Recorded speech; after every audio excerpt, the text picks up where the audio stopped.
How's it going, guys? Motor City Miner here, coming at you from my home because we are going to be working on my FutureBit today. This is not something new. This actually came out a while ago, and I've just kind of been slacking on it because I really didn't have a big reason to. But today we're going to be updating our FutureBit to their new OS. So first, let me log in here. Again, you can find it on your local IP if you're on the same network. Um, I'm not going to go over that process. Um, I actually have the miner off because it makes nothing.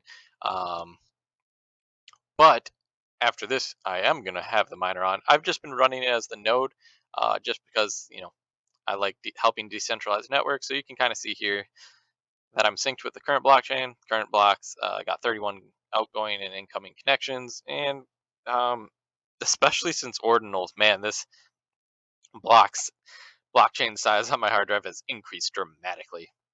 I want to say until ordinals, we were at like 50% usage after like what is that, 12 years or maybe even more. I can't do math of Bitcoin, and literally like 1 year of ordinals is like eating up 25% of my 1 terabyte hard drive. So we're probably gonna have to replace that hard drive at some point. But until then, we're gonna keep going with this. So why am I here though? So um, probably half a year ago, FutureBit released an update for their original Apollo BTC miners, which is what I have, and their Apollo 2, which actually is a huge operating system update.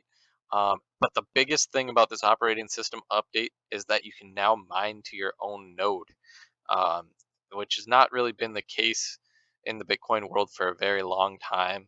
Um, Again, there just aren't many bridges or anything out there. Anyone could do it in theory, but it just really hasn't been a thing.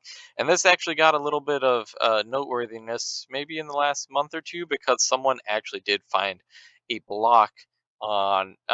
Again, not saying they were mining with an Apollo unit, but their node, they mined to their own node, which was an Apollo unit. And it was the first non-pool found block in like decades, or not decades, but uh, probably about it's only been around for a little over 1.5 decades, but in about a decade or so. So that was big news in the Bitcoin community. Again, almost all blocks except this one in the last 10 years have been found on pools, even if they are solo mined, or like the where you hear like an S9 found something, it still is technically on a pool. It's usually on like one of those solo pools. um, there's a few different ones out there, but this is kind of cool because you can now mine to your own node, which if your units are in your own house, say you have a lottery miner or something, that actually does help your probability. Now, are you likely to still find something with any lottery miner? No, absolutely not. It would probably still, your odds are probably still like 1,000 plus years. But every little bit of latency reduction you can do obviously helps. So having a node in your own house that you can mine to with your lottery miners in your own house, that's kind of interesting.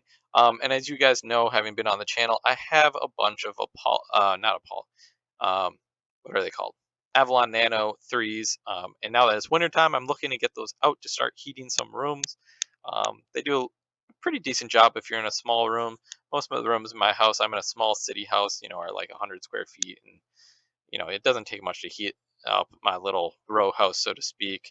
Um, Really good insulated and everything. But I'm looking to put those out, and I was like, oh, now that they got this update for the Apollo units, I can, instead of mining to one of the solo pools for lottery mining, I can actually lottery mine to my own node, which I thought's real cool. So we're gonna actually go through that process today. This is, and I'll put links down below. So this is what you have to do to flash the SD card to the new OS on your FutureBit. Um, so I'll put a link down below. And then essentially what you got to do is it talks about how there's two different devices. So there's obviously the original Apollo and then the Apollo 2. And then the difference is actually the like Raspberry Pi type board that's in there. And they want you to know if you have MCU1 or MCU2. So they kind of go over the process on how to figure that out. And you'll want to obviously download the appropriate one based on what you have. So we'll do that in a second. But first, you'll want to click on the Apollo BTC MCU1 versus 2 identification, because there are actually original Apollo units that have the MCU2 in them. So we'll go over to this page and it'll show you what you're looking for. Now, in my specific case, I have to go out and see because I don't actually know. Like I said, I have an original Apollo, so it could have either of them. But if you were in one of the earlier batches, which I'm guessing I was, if I remember right, they want you to, the big descriptor for if you're an MCU1 is this long row of pins here, versus if you have an MCU2 board, it's much shorter. But again, you could have the original Apollo units and still have this MCU2. So we're going to hop out of the computer, figure out which unit we have, so we download the proper image from this download link here. But before we jump out of the computer, there is one thing I wanted to mention, and you should always do this so you don't accidentally corrupt a bunch of things, including your downloaded blockchain, which takes forever to download, even on good internet, just because it only processes a certain amount of blocks per minute. You want to not only make sure your miner's off, which mine has been off, as I mentioned, but you do want to actually shut down your node. It's always good to shut down the node before turning off the power on these units. So you want to press stop, and it'll eventually tell you when this is done. Once this is done, we'll hop out of the computer, go check out what we actually have, and grab the flash drive while we're at, not the flash drive, the micro SD card while we're at it. Usually shutting this down takes about a minute or so, so we'll wait for that so you can see what it looks like when it's shut down. Should be pretty shortly here, I would hope. I am excited to see what other changes to the OS there are beyond the pool. I don't know if they've changed the UI or some other updates. I just know the big one is obviously being able to mine to your own node, which again is cool, but most likely going to result in nothing for any of us unless you have a giant Bitcoin mining operation. But that's even kind of cool too, that maybe like if you are a giant corporation with thousands of Bitcoin miners, instead of using someone else's pool and paying them a fee, you can now buy one of these and mine to your own node if you weren't already. But yeah, this is the node offline thing, so we know that this is ready and good to go. So we're going to hop out of the computer and go check out our unit and see what we got. All right, guys. So we're over at our unit here. We're just going to shut her down. It is connected to a Doge miner. So unfortunately that'll get turned off, but that's all right. So we're going to turn that off, and we'll unplug our FutureBit here. Pull out these 6 pins. There we go. All right, let's check out what we got on the underside. So it looks like, oh, look at that. We actually have the newer one. We have an MCU2. Huh, interesting. You can tell because it doesn't have that full length all the way to the hole at the end of the board. And that's also the micro SD that we need to grab. So we'll grab that here real quickly. Hopefully I can get my little fingers in here. It's kind of hard with the SD chip here, which actually seems a little loose, but that's all right. Oh man, it's so hard.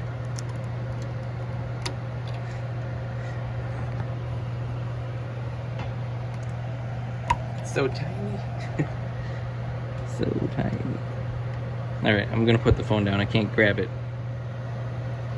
Alright, we did get it out, and you can see it's a, hopefully that focuses here. Nope, doesn't want to focus. Oh, come on. It's an industrial chip, micro SD, so that means it'll last through a lot more read and write, which is great. So these are pretty high end. It is only 16 gigabyte, but we're going to take this over to the computer now that we know what OS to flash onto it, and should hopefully go pretty easily. So back in the computer, and just want to go over what we found. So as I mentioned, this is the MCU1 board, which has full length all the way to what would be a mounting hole. We, like I said, actually end up having an MCU2, so I must have a later batch unit, which I guess I For some reason, I thought I was in one of the first batches, but I guess I wasn't.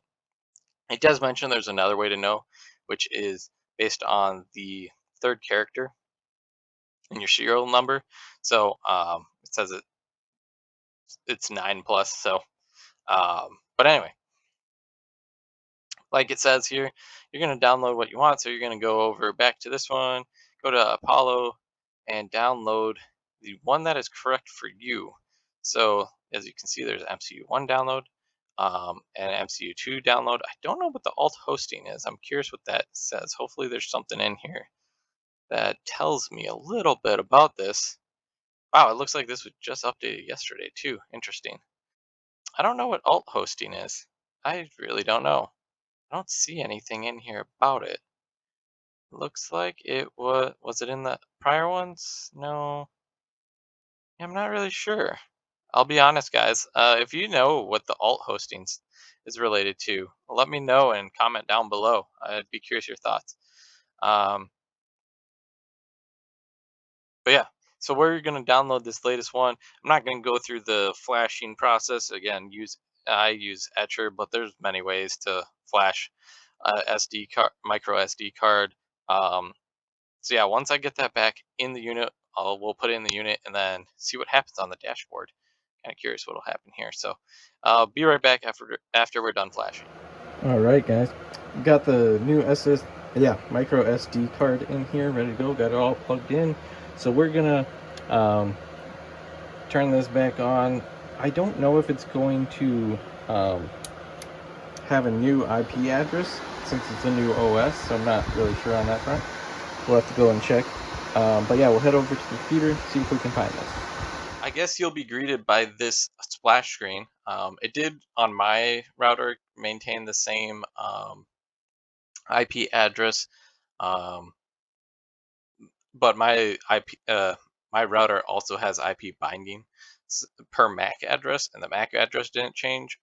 But again, I don't know if you don't have a bound MAC address, if it would come up as the same, given it's a new OS. I'm not really sure, but in my case, it did. And I'm greeted by this splash screen. It looks like there's some links that go to their actual website now, and then obviously starting out the setup process. We're going to do that. And I guess you have to select immediately between solo mining or pooled mining. So that's kind of interesting. Like I said, I want to do this for lottery mining, just because why not? Might as well.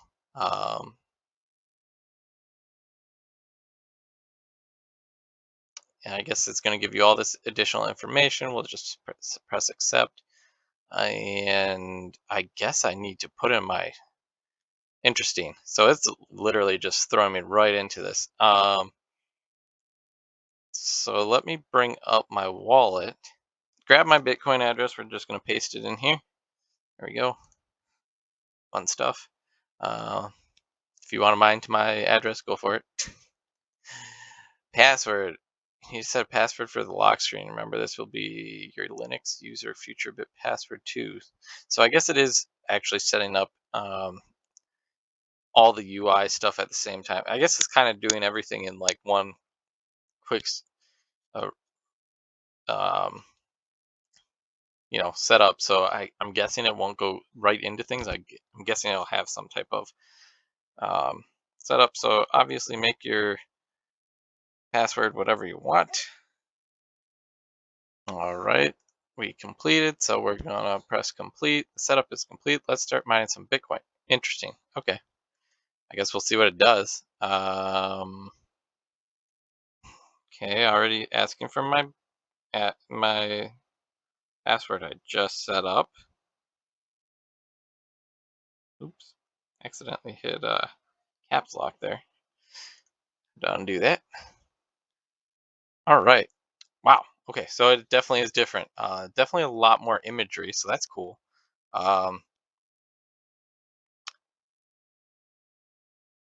And yeah, it looks like we can do up to that 64 connections we talked about. It did. So I wasn't sure about this, but it looks like it did maintain the blocks that were on the separate M.2 slot SSD, so that's good. You don't have to re-download those, so that's great. I assume I have to resync here. Everything's going, it seems. It has started mining. I don't know a whole lot of what's going on yet, so we'll kind of see what happens in all these things. So I guess these are shortcut links that are on the left and on the top. So it just seems to be going between the different things. Um, so that's interesting to know. There is dark mode finally. Wow, that was blinding. All right, this is so much better. Yeah, definitely gonna stay in dark mode. But yeah, if you like light mode, there is a light mode and dark mode, so that's cool. Drop down menu for the power. It looks like we got miner, start, stop, node, start, stop. It looks like the node already started. I'm guessing it had to start since I'm solo mining. System, reboot, shutdown, sign out, all the normal stuff, and it tells you your version here. That's the latest one that we downloaded. Um, and yeah, it says my current hash rate. So I'm guessing this is for this specific unit, it looks like. On the left side, it has all those, but before we jump into those, let's go to the system, see what's in here. So this looks like it's just general data, what type of architecture CPUs on here. Um, that's weird. It says host is Apollo 2. This is not an Apollo 2 unit, but whatever. Disconnected active Wi-Fi. Nope, we have Ethernet. Um, yeah, and this is my local information, CPU usage, memory, disk, so on and so forth. So that's what's in the systems tab. Go over to settings. What do we got here? Okay, so solo mining mode. Enable solo mining mode to directly to your bit. Okay, cool. We have our wallet address. I think I read that you can put worker names, and if I'm going to have my Avalon Nanos also mining to this, I probably want to do that just to know how each is doing. So we'll try that afterward. Pool setting, we're not using pool at the moment, but this is where you would put in what pool you want to use and its URL and all that fun stuff. Miner settings, right now I'm in eco mode, mainly because this is an original Apollo unit, so they're not really efficient at all. It's doing about 2 terahash at like 130 watts at the moment. If I had to guess, I think one of the screens shows. We'll jump to that in a minute. And I have these on auto. Whereas turbo, I want to say is like 200 plus watts, and like for 3 terahash, it's just not worth it. These other settings for your node. System settings, like I said, I'm not using Wi-Fi and I don't recommend Wi-Fi. Kind of the whole point of doing this is to increase my luck by mining to my own node, and Wi-Fi is just another, you know, deterrent in that. So it adds latency, so not going to do that. This is where you can change that password we set up, and then under extras, looks like we have backup settings, format node SSD. So that's if you, like, I probably will have to get a larger SSD at some point. As I said, we are running out of room now that Ordinals is eating up space like no other on the Bitcoin blockchain. And restore settings. So that's all that's in the systems and settings tab. So we'll go back to the overview. This is telling me, yeah, 120 watts right now for 2 terahash. Looks like we're at 21 connections. That'll increase over time. Current blocks, blockchain size, all this other fun stuff. Current miner temperature, lots of cool stuff here. We'll hop over to miner, I guess. See what's here. So this, I think, is the miner specific to this unit, because there's a miner tab and then a solo mining. I'm gonna guess the solo mining is the pool tab, where we can maybe change some pool settings. But this miner tab is for this local unit. So like I said, we're doing about 2 terahash.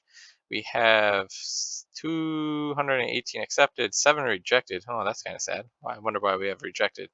10-minute uptime. Yeah, solo mining eco. It's just kind of a lot of the same information, to be honest. But nothing too crazy here. I don't know what any of this stuff means. Like, what do we think this 1150.0 means? Up, down, 234. Down. Yeah, I don't know. I mean, these are clearly accepted and not accepted, but I don't know what this 234 is versus this 1150 is. Not really sure. Maybe we'll find out on a different page. Show all data. Oh, maybe that's the RPM. I guess that makes sense. Sure, why not? um, pool data. Okay. Yeah, I don't know. I'm learning with you guys. I guess we'll hop over to solo mining and see what this is. Solo land mining. Point any Bitcoin miner on your local network to your solo pool with the following URL. Okay, so yeah, so this is just my local IP address for this unit. And then username, Bitcoin address. I see. So URL is that, and then Bitcoin address is that. I do think you can do workers, like I said. We'll try that in a little bit. Best share 130,161, and we need like some trillion. This is kind of cool. It tells you your daily chance of solving a solo block. 1 in 2,218,607. Probably better than the actual lottery. I don't know what those are though. So we got one user, one worker. So that's myself. Show all data. So I assume if I had, this is by worker right now. Okay. We're gonna start changing some of this and see what happens. Oh, my best share just went way up, so that's cool. And then we'll go over to the node. Looks like we are fully in sync. I mean, we better be. I don't know what else we'd be doing. Connect local. Oh, okay. Use following data to connect to your Bitcoin node. Future.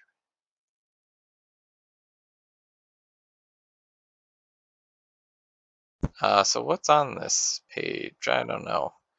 Just I wish it told you if you're fully in sync or not. The old one used to, whereas this one I don't really see it. So, but it does tell us, everything else. Um, so let's try. I don't even know where to go in here. How do I set up? How do we think we set that up? If I want to add a worker name, huh? Maybe in settings. Oh, yeah. That's kind of weird. You would think this would be in the miner area where you can set up your wallet address and things. So, I guess we'll try Apollo BTC and see what happens. I'm not really sure what'll happen. Um, your miner is offline. Well, that's what happened. I guess I don't know. We'll see. So yeah, it does look like this works. So it has restarted. So if I hop on over to my overview, we are mining again. Um, and if I go to miner, it has, all the normal information. Everything seems to be working. 359 accepted, 0 rejected. This is specific to this unit. And then if I go to the solo mining, it has a little more information, so you can actually see there's been 384,960 accepted shares with 16,000 rejected. So this is much higher, but this is pool side versus the actual miners only reporting ones of a certain difficulty and how they are. And this is kind of interesting. If I go to show all data, so it's showing who is connected. So this is my wallet address. But if I go to show all data, now it shows multiple workers. So I guess without the dot prefix, it was just a blank worker. And this is true on a lot of pools. But now that I've noted it as its own, it is showing up here and it's saying that one of them is offline, which is this older one. So that's great. So the only other thing I really want to try is now that I got this up and operating properly, I want to see if I can connect one of my Avalon Nanos. I'm not going to go over that process today. I just want to see if it picks up poolside. Then I'll do a separate video on the Avalon Nano.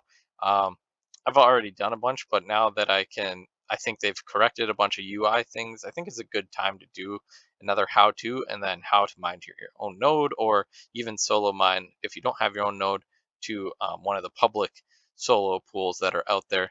So let me plug that in and see if it pops up here. I'm very curious to see if that works. I do actually have now, it's been a few days, I do have all my Avalon Nanos connected at the moment. Actually, one is idle just because it's in a room in our bedroom and my wife just actually went to bed. Um, and she likes, or we both like it cool in there at night, so she turned it off. Um, but do have 4 workers. One of them is obviously this unit itself, which is under the miner tab, which is this guy here. Um, and you can see under our show all data now that you can see all my workers. So you can see the Apollo BTC, which is this unit. There's the Nano 3 bedroom, which is the one that's now been off for 8 minutes. Nano 3 office and Nano 3 closet. We have a walk-in closet that's very cold. It has there's no like heat vents in it or anything, so it's always pretty cold there in the winter, and in the summer it's hot. But anyway, so you can see I have successfully connected them all. It is kind of cool. It shows you the highest difficulty share any of these have submitted. Um, Obviously, this is the best share overall on the pool, which right now we're seeing about 20 billion. The current difficulty, if I hover over to the node page, is about 103 trillion. So obviously, our best share was nowhere close to solving a block. Um, this would have to be essentially 103 billion, not or 103 trillion, not 20 billion. So at least like a couple of magnitudes more difficult than this. It'd be cool to see this ever say at least a trillion though. Um, then I could be like, oh, I was only like, you know, I needed a share that was 100 times as difficult. Like, say I got a share that was like 1 trillion difficulty, and the current difficulty is 103 trillion. Be like, oh, cool. I was like only 100 magnitude off. Whereas right now I'm obviously quite significantly more than that. But it is cool seeing all the different workers here. But again, I'm doing this for lottery mining because these are all lottery miners in my mind. Really low wattage, and honestly, just use them to kind of heat up these spaces around the house. They only use like 100 watts each, so nothing, no big deal there. It is kind of funny that my lowest terahash unit, which is actually this unit, the Apollo BTC, has so far submitted the highest difficulty share. This is the 20 billion, whereas all these are still in the hundreds of millions. So that's kind of funny that the weakest unit has so far done actually the closest to a block solve. Still nowhere close, but still fun. And you can see all this other fun stuff. So that's what it looks like when you've connected a few different workers, which is kind of cool to look. And then this is your daily odds, obviously, which are going to adjust based on the current terahash on the pool. Usually when I have this unit plus all 3 of the Avalon Nanos up here, this is right around 101 in 500,000 daily average, which isn't horrid. I mean, it's way better than the actual lottery. Again, not saying you should ever expect to get anything solo mining Bitcoin. I sure as hell am not. So that's all I got for today on my solo mining of Bitcoin on my FutureBit Apollo, my original generation device. So that's how you go about it. Really cool that they now offer this, and I really applaud them that they made it backwards compatible. So even original Apollo BTC units can have this. It's not just for the new units. They obviously don't sell these old ones anymore, and the new ones are much more powerful. They do use more wattage though too, um, but really cool they offer this. Um, It'd be cool if, and maybe I'll reach out to them. I'm curious if they'd ever think about making an OS version that's for Bitcoin Cash. Um, yes, I hate Bitcoin Cash. Don't get me wrong. It's Bitcoin trash for a reason. Um, but your odds of getting a solo block are a lot higher on there. So that could be interesting if they ever wanted to offer an option to do Bitcoin Cash node rather than Bitcoin itself for solo miners. That'd be kind of interesting. So maybe I'll hit them up on that, see if that's something they ever think on doing. I think that'd be kind of cool. It gives you a little more um, probability for sure. Probably like 1 in a couple thousand chance per day. It would take a couple of years to hit a block, but you probably hit one eventually. Um, Obviously the reward would be a lot less. We're talking like maybe like what at the current price of Bitcoin trash, maybe a couple $1,000, versus hundreds of thousands of dollars. But to each his own. I think it'd be cool though if they offered the option. Why not? BCH has been around forever, so it's not going anywhere.